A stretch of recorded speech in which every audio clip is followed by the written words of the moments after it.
The wagon wheels spun wildly as Cordelia Ashworth gripped the reins, her chestnut hair whipping in the wind while she fought to control the spooked horses. The crowd at Millbrook's monthly livestock auction scattered like startled chickens as her father's prized stallions bolted toward the makeshift arena where bidders had gathered. "Whoa!" she screamed, but her voice was lost in the chaos of thundering hooves and panicked shouts. From the corner of her eye, she glimpsed a figure leap. From the wooden fence, a man in weathered leather chaps, moving with the fluid grace of someone born to handle wild things. He caught the bridle of the lead horse just as the wagon careened toward a group of elderly farmers. "Easy, boy." The stranger's voice was low and commanding, instantly calming the animals. His hands, scarred and strong, worked the leather with practiced ease. Cordelia's heart hammered as she stared down at her rescuer.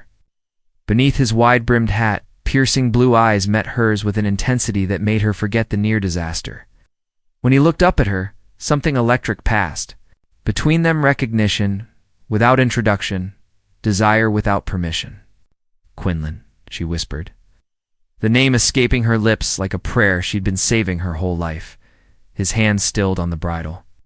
Those blue eyes widened with something between shock and wonder.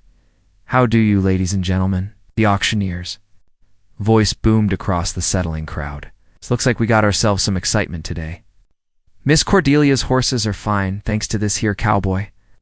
But Cordelia barely heard the announcement.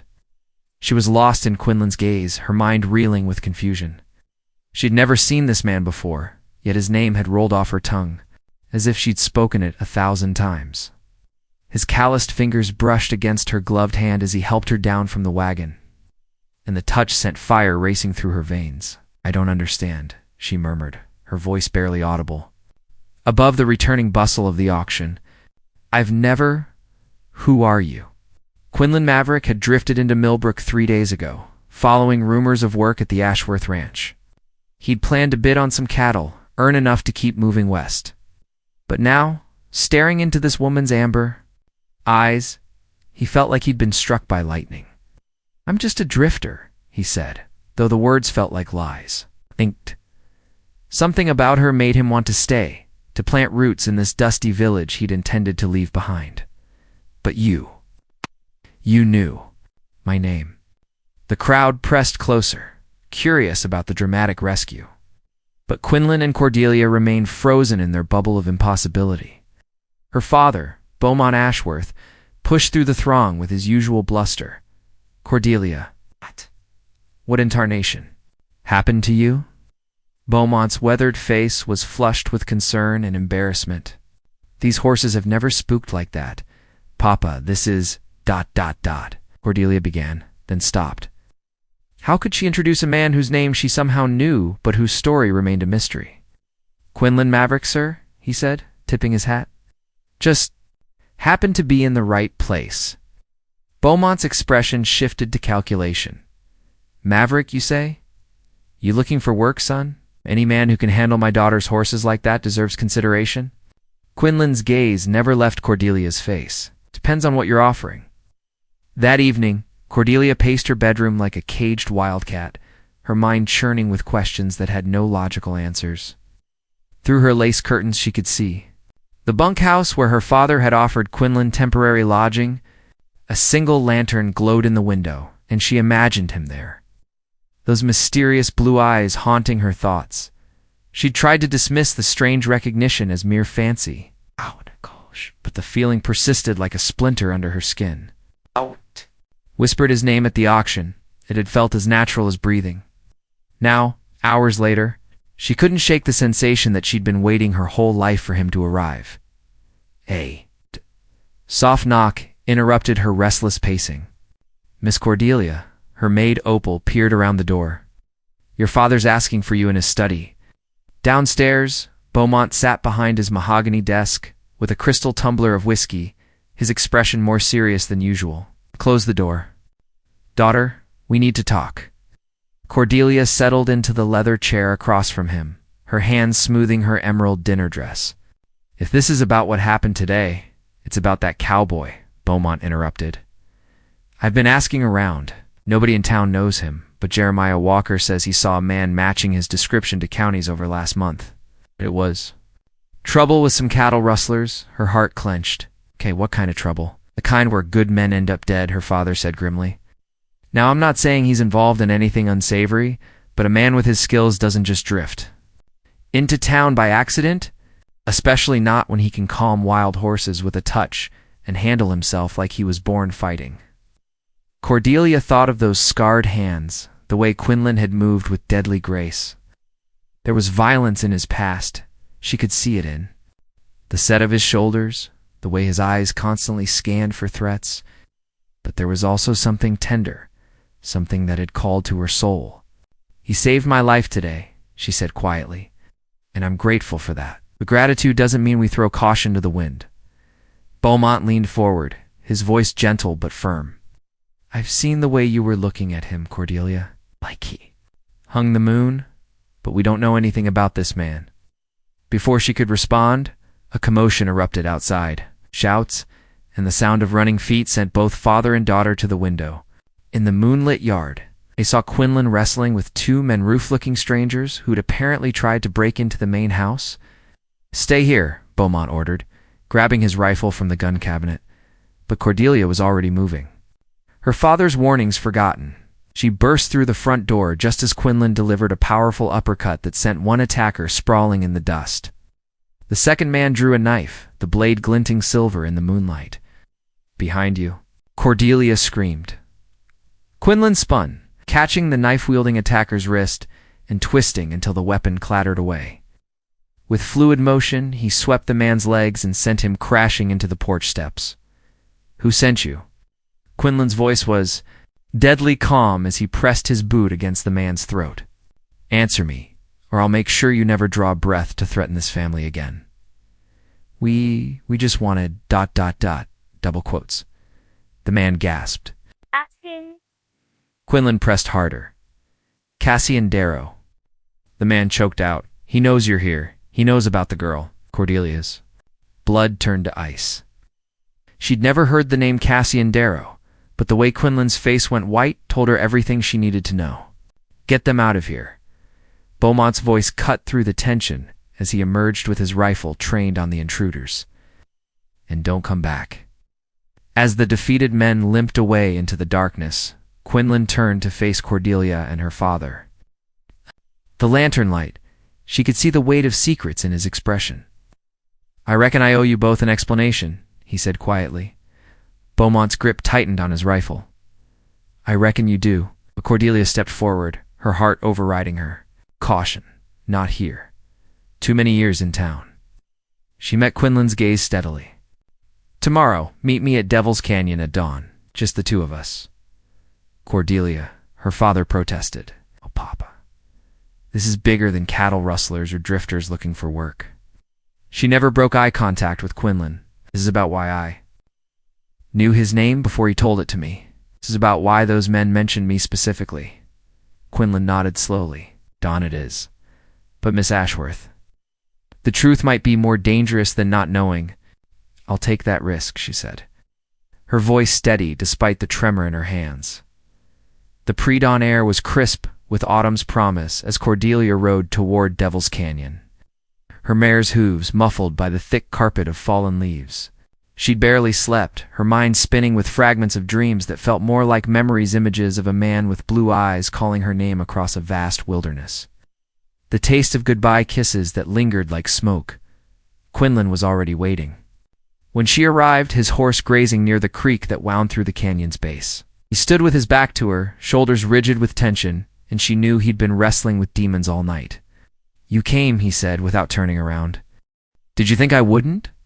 She dismounted and walked to his side, studying his profile in the golden light. Up close, she could see the sleepless shadows under his eyes, the way his jaw clenched with unspoken words. I hoped you'd think better of it. He finally faced her, and the raw vulnerability in his expression nearly took her breath away. What I'm about to tell you, it changes everything. Then tell me.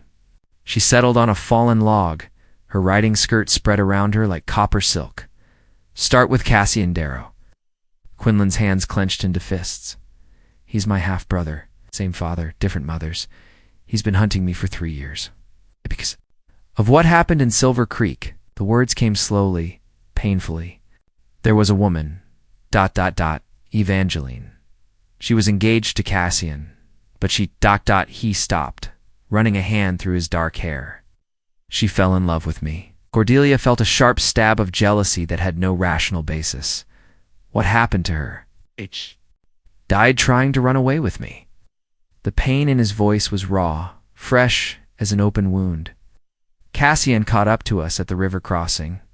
There was a fight, and she fell, hit her head on the rocks. "I'm sorry," Cordelia whispered, though part of her heart felt oddly familiar with this grief. Cassian blamed me for her death, said I stole her away and got her killed. Been tracking me ever since, leaving destruction in his wake. Anyone who helps me, anyone who gets too close. Quinlan's voice broke. They end up dead or worse. Understanding dawned cold and terrible. That's why you're telling me to stay away, yes? He knelt before her, taking her hands in his scarred ones. Because I can't bear the thought of losing. You too. The word slipped out before she could stop it. But you barely know me. That's the thing, Cordelia. I feel like I've known you forever. His thumbs traced circles on her palms, sending electricity up her arms. From the moment you whispered my name yesterday, it was like I'd been waiting for you my whole life. She leaned closer, drawn by an invisible thread. I've been having dreams about a man with blue eyes, about saying goodbye in places I've never been, about loving someone I was never supposed to love. Cordelia. Her name on his lips was a prayer and a warning. Kiss me, she whispered. I can't. If I do, kiss me, Quinlan Maverick. Before your past catches up to us, before my father finds out where I've gone, before we lose whatever this is. His resolve crumbled like sand. He cupped her face in his hands, his thumbs brushing away tears. She hadn't realized we're falling. When his lips met hers, the world exploded into color and sensation. This wasn't a first kiss. It was a homecoming. Every nerve in her body recognized his touch. Every beat of her heart synchronized with his. They broke apart gasping, foreheads pressed together in the growing daylight. This is impossible, he breathed. I don't care. She gripped his shirt, pulling him closer. I don't care if it's madness or magic or something I can't understand. I know you, Quinlan. I know the taste of your kiss and the sound of your laugh and the way you hold me when I'm frightened. I know it's impossible, but I know it's true, Evangeline. He whispered, and her heart stopped. Ah! She said the same things, word for word. How is that possible? Before Cordelia could answer, the thunder of approaching hooves echoed through the canyon.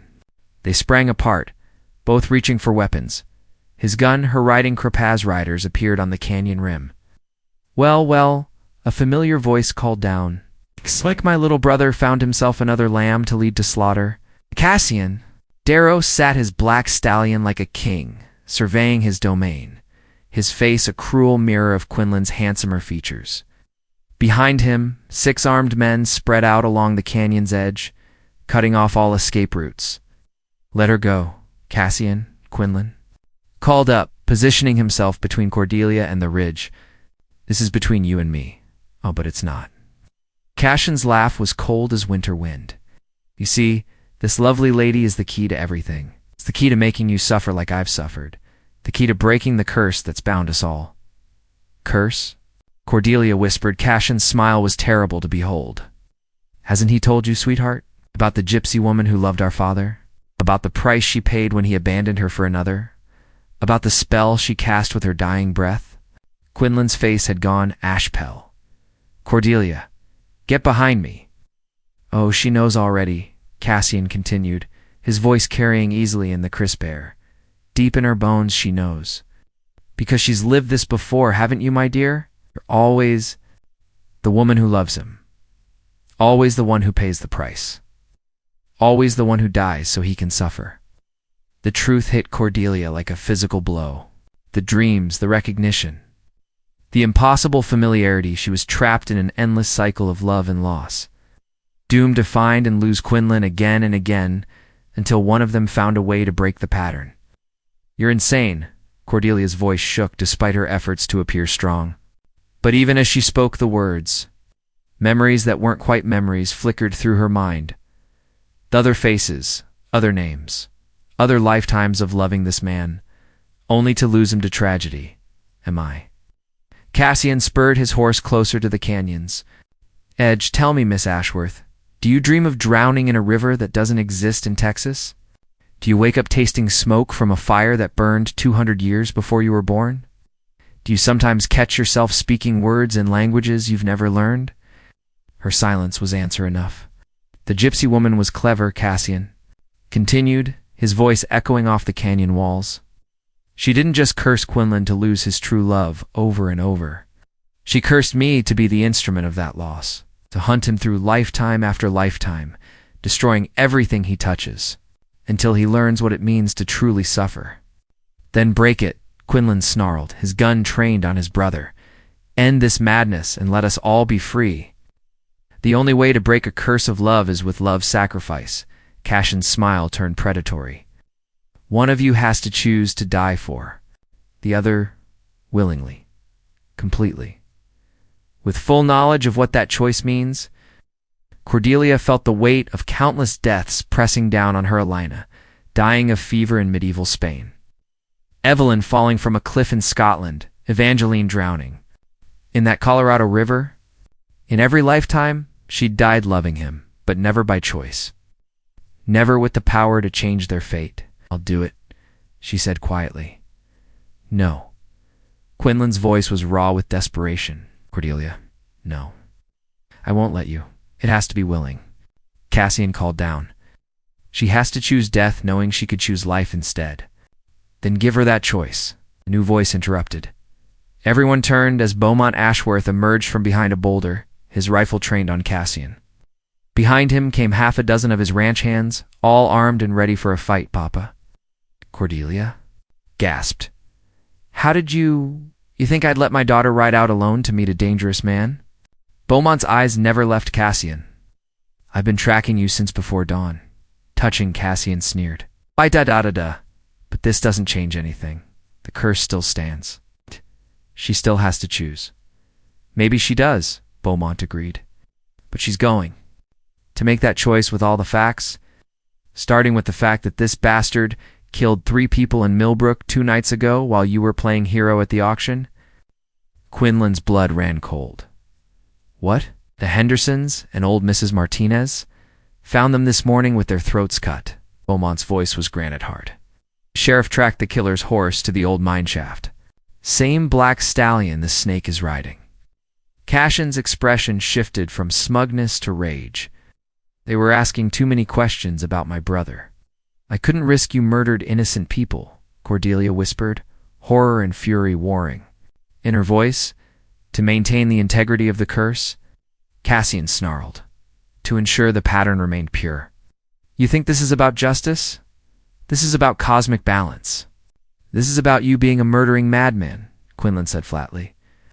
He kept his gun aimed at his brother while speaking to Cordelia. "The curse is real. I can feel its weight, the way it's shaped every life I've ever lived. But he's using it as an excuse for the evil he chooses to do. The choice is still yours, girl." Cassian's voice carried deadly certainty. "Die willingly for love, or watch everyone you care about die slowly while you live. I have men in town right now. One word from me, and they'll start with the children." Cordelia felt the familiar despair of inevitability settling over her like a shroud. In lifetime after lifetime, it always came to this: death or devastation, sacrifice or suffering. Asokalaso sua. She'd never had real power before, never had the knowledge to make an informed choice. But this time was different. This time, she had her father's love backing her, had learned to shoot and fight and think strategically. This time, she wasn't just a woman in love, she was Beaumont Ashworth's daughter, raised to be strong and clever and resourceful. "I choose," she said clearly, her voice carrying to every man present. Quinlan's face went white. "Cordelia, please. I choose to break this curse by refusing to play by its rules. She stood tall, her amber eyes blazing with determination. I choose love, but not death. I choose to fight for what I want instead of sacrificing myself for it. She drew the small pistol from her riding Buddha gift from her father on her 18th birthday and aimed it not at Cassian, but at herself. The curse requires willing sacrifice motivated by love. She called up to Cassian. But what if the sacrifice isn't death? What if I willingly sacrifice my old life, my comfortable existence, my place in this town? What if I choose to love him fully, publicly, completely, regardless of the consequences? Cassian's face twisted with confusion and rage. That's not love is the sacrifice, Cordelia continued, her voice growing stronger. Not death, willingly. Sacrifice everything I've ever been to become everything I could be with him. I choose transformation over termination. The air around them began to shimmer with strange energy, as if the very fabric of reality was shifting. Quinlan felt something, loosening in his chest a weight he'd carried for so long he'd forgotten what freedom felt like. It's working, he whispered, wonder in his voice. Cassian screamed in fury and spurred his horse down the canyon wall, but the supernatural compulsion that had driven him for centuries was already fading. For the first time in his existence, he felt his own will returning, his own choices becoming possible. The transformation was like watching chains of starlight dissolve in dawn's first light. Cassian pulled up short halfway down the canyon wall as the weight of centuries lifted from his shoulders.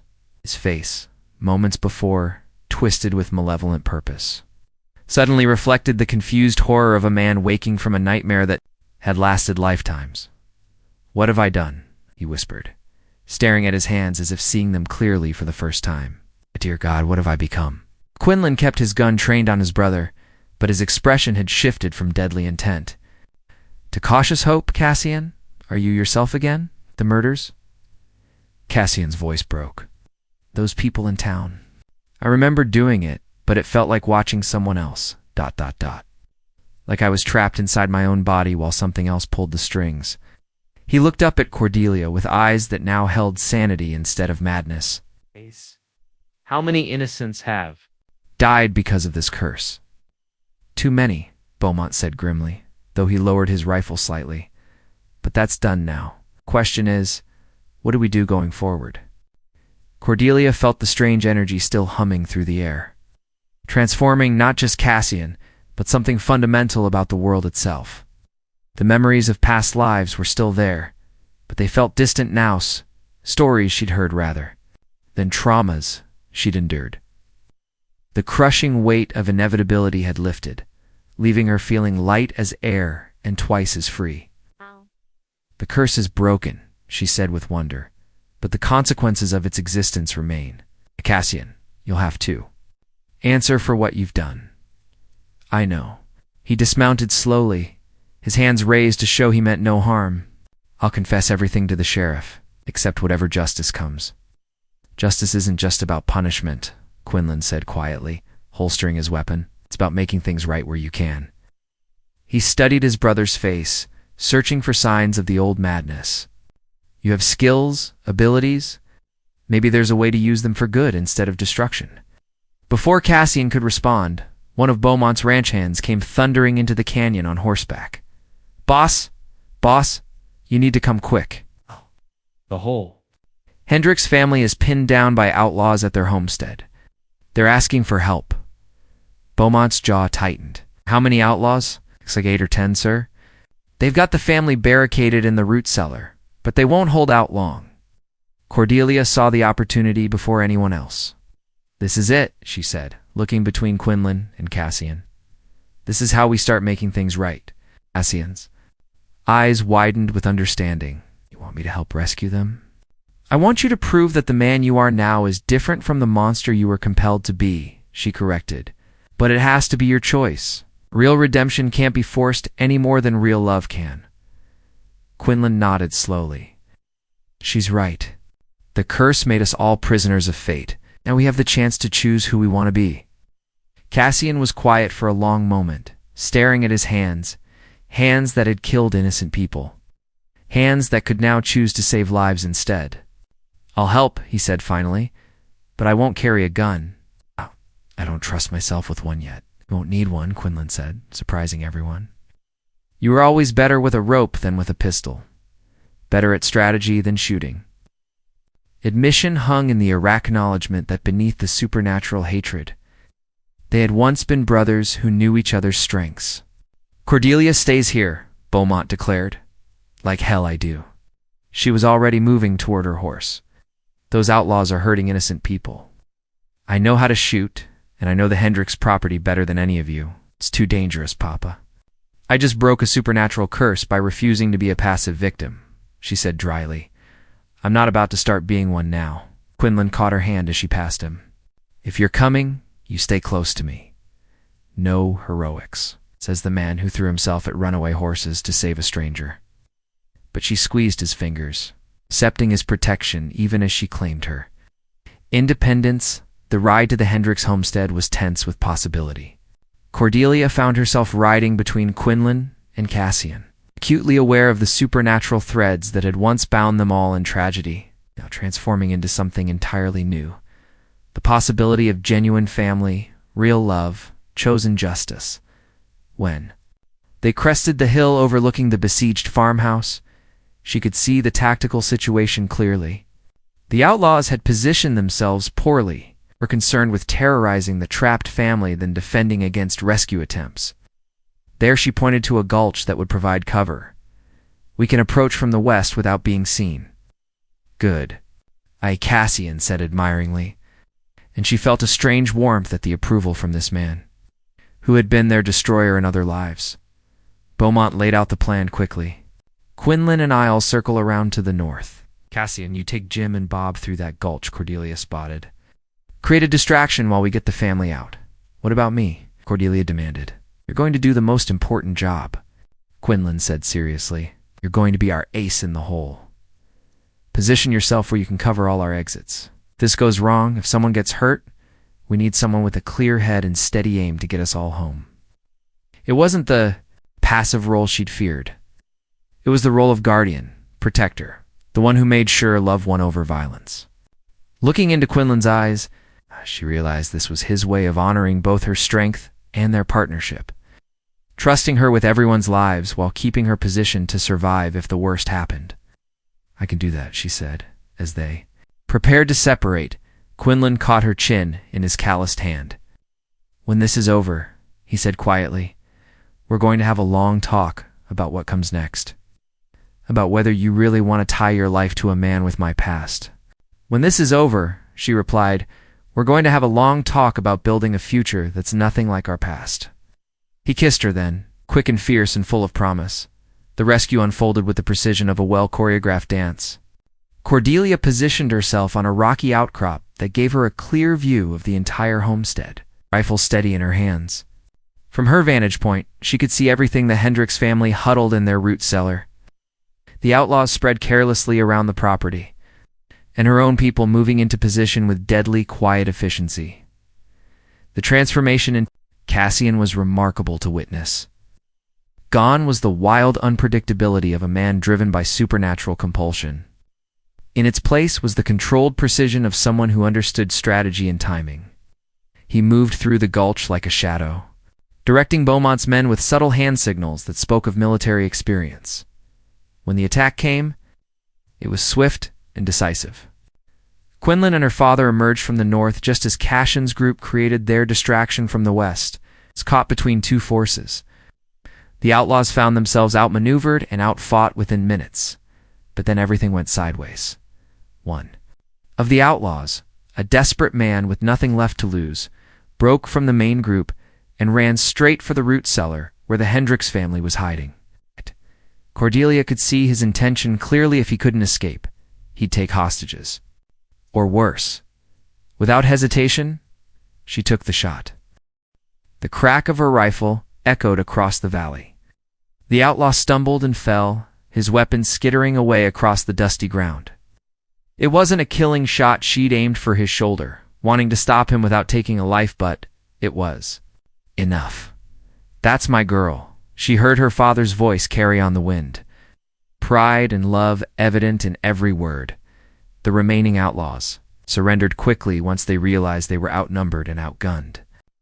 As the dust settled, Cordelia watched 3 generations of the Hendricks family emerge from their hiding place grandparents. Parents and children all safe and unharmed thanks to their coordinated effort. But it was the sight of Quinlan and Cassian working together to tend the wounded outlaw that made her heart swell with hope. The brothers moved with practiced ease, their old familiarity overriding years of supernatural hatred.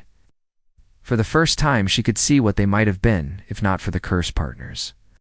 Allies. Men who complemented each other's strengths. "You did good, brother," Quinlan said quietly as they bound the outlaw's shoulder wound. "We all did," Cassian replied, and there was peace in his voice that Cordelia had never heard in any of their previous lives. Maybe this is what redemption feels like, choosing to protect instead of destroy. The ride back to Millbrook was subdued but hopeful. The wounded outlaw was secured across a horse, ready to face justice for his crimes. The other captured men had agreed to confess everything in exchange for consideration during sentencing. Most importantly, the Hendricks family was safe and whole. As they neared town, Cassian pulled his horse alongside Cordelia's. "I need to say something before we reach the sheriff," he said seriously. "In all the lifetimes I can remember, across all the different faces and names, you were always the one who showed the most courage. Not just in dying, any fool can die, but in living, in loving, in believing that things could be better even. When everything said they couldn't." "You remember the other lives?" she asked, surprised. "Fragments, echoes. Enough to know that you never gave up hope, not even when I was hunting you both through hell itself." His eyes met hers steadily. "I'm sorry for all of it. For every lifetime of pain I caused because I couldn't see past my own suffering. We were all prisoners of that curse," Cordelia said gently. "But we're free now. The question is what we do with that freedom." When they reached Millbrook, half the town was waiting for them. Word had already spread about the Hendricks rescue and the capture of the men who'd murdered the Hendersons. Sheriff Morrison took custody of the outlaws and listened with growing amazement as Cassian confessed to crimes spanning multiple counties in several years. "I'll need to wire the territorial marshal," Morrison said grimly.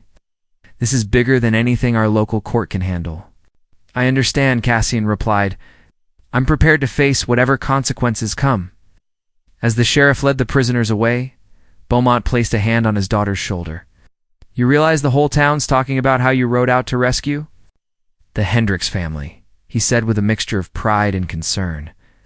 "Some folks are calling it scandalous for a young lady to be involved in such dangerous business." "And what are you calling it, Papa?" "I'm calling it proof that I raised my daughter right," he said firmly. "Though I suspect we're going to have some interesting conversations about your future plans."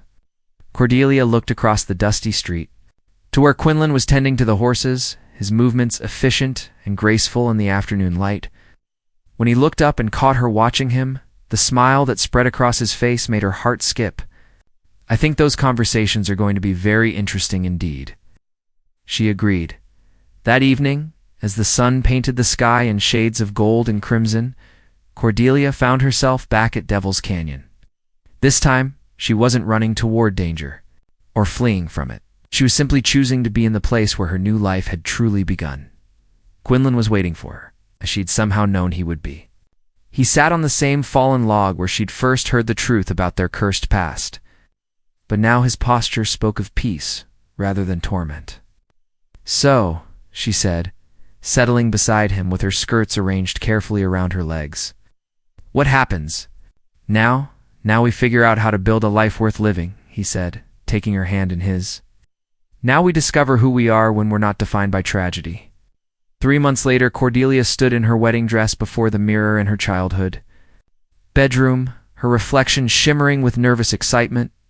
The ivory silk had been her mother's, altered to fit her smaller frame, and the lace veil had been carefully mended where time had begun to yellow its edges.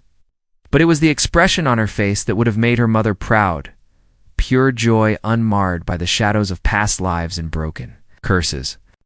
"You look beautiful, sweetheart," Beaumont said from the doorway, his voice thick with emotion.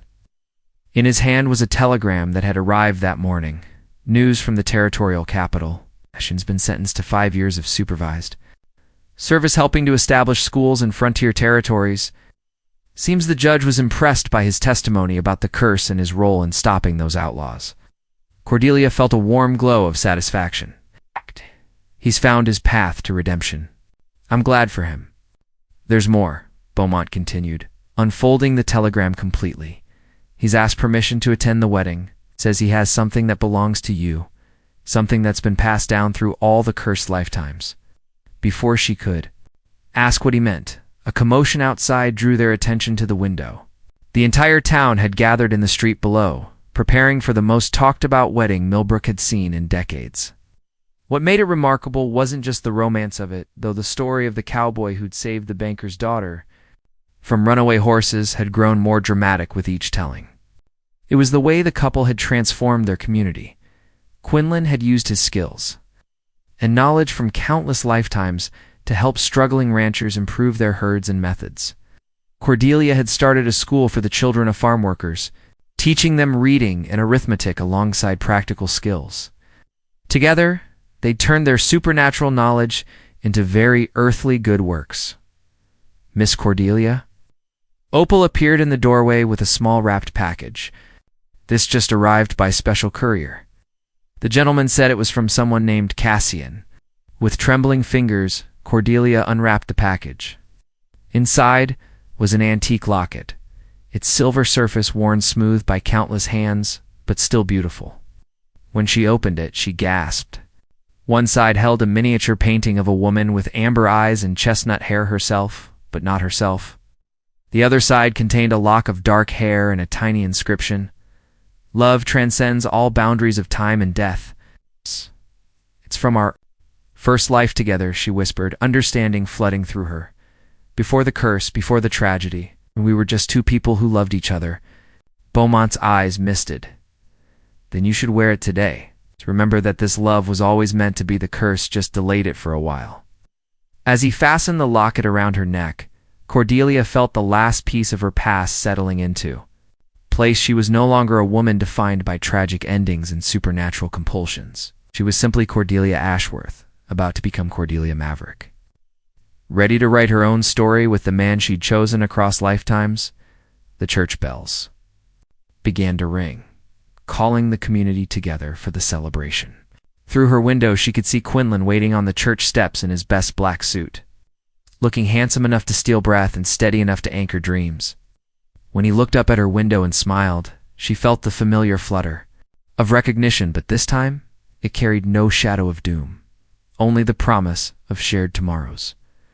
Ready, daughter? Beaumont offered his arm. I've been ready for lifetimes, she said, taking it with a smile that could have lit the whole territory. The ceremony was everything a wedding should be, full of laughter and tears, promises and hope. When Quinlan took her hands and spoke his vows, his words weren't just for this lifetime, but acknowledgement of all the love they'd shared and lost and found again. I promise to choose you every day, he said, his voice carrying clearly through the packed church, not because fate demands it, but because my heart wants it. It's not because we're destined, but because we're deciding. I choose to build a life with you that's worthy of all the love we've waited lifetimes to share freely. When Cordelia spoke her vows, she felt the weight of history and the lightness of possibility intertwined in every word. You're not as an echo of who we've been, but as celebration of who we're becoming. I choose courage over comfort, partnership over dependence, and hope over fear. I choose you, Quinlan Maverick, in this life and whatever comes after, freely and completely. As they kissed to seal their union, the church erupted in cheers and applause. But what made the moment perfect wasn't the celebration. It was the certainty that this time, their love story would have the ending it had always deserved. The reception was held in Beaumont's largest pasture. With tables set under the stars and lanterns strung between the oak trees, the whole community had contributed something: food, music, decorations, joy. As Cordelia danced with her new husband under the Texas sky, she marveled at how different this felt from the desperate romance of their cursed past. This was celebration, not tragedy. This was beginning, not ending. No regrets? Quinlan murmured as they swayed to the fiddle music. Only that it took us so long to get here, she replied, then laughed at her own words. Though I suppose we had to go through everything we went through to become the people who could make this work. Mrs. Maverick, he said, testing out her new name with obvious pleasure. I like the sound of that, she admitted, then grew serious. Quinlan, what do we do now? We've broken the curse, saved the day, had the wedding. What comes after happily ever after? He spun her around, her skirts flaring in the lantern light, then pulled her close again. Now we do the hardest thing of all, he said with a grin. We live. We build something beautiful and ordinary and extraordinary all at once. We raise children and tend animals and help our neighbors and grow old together, doing all the small, wonderful things that make a life worth living. That sounds perfect, she said, and meant it completely. As the evening wound down and the guests began to drift home, Cordelia found herself standing with Quinlan at the edge of her father's property. Looking out over the rolling Texas hills that would soon be their home too, the ranch house Quinlan had been building for them was nearly finished, a place where they could start fresh, with no ghosts except the friendly kind. Do you think we'll remember? She asked quietly. Years from now, when we're old and gray, will we remember the magic that brought us together? I think we'll remember the love, Quinlan said, wrapping his arms around her from behind. The magic was just the delivery method. The love is what we keep. Above them, the stars wheeled in their ancient patterns, witnesses to countless love. Stories across time. But tonight, they seemed to shine with particular brightness, as if celebrating the moment when destiny became choice, when fate became freedom, and when a love that had survived curses and death and supernatural compulsion finally found its way to the simplest, most powerful magic of all, two people choosing each other, day after day, for all the ordinary, extraordinary days of their lives. As they walked back toward the house hand in hand, Cordelia caught sight of a lone rider on the distant hill cache. She realized, keeping his promise to witness their happiness from afar. She raised her free hand in acknowledgement, and he touched his hat brim in return before disappearing into the night. He'll find his peace too, Quinlan said, having followed her gaze. We all will, Cordelia agreed. We all finally will. In the warm Texas darkness, surrounded by the sounds of their community cleaning up from the celebration and planning for tomorrow's ordinary miracles, Mr. and Mrs. Quinlan Maverick began the greatest adventure of Ola love story with no predetermined ending, only the promise that whatever came next, they would face it together.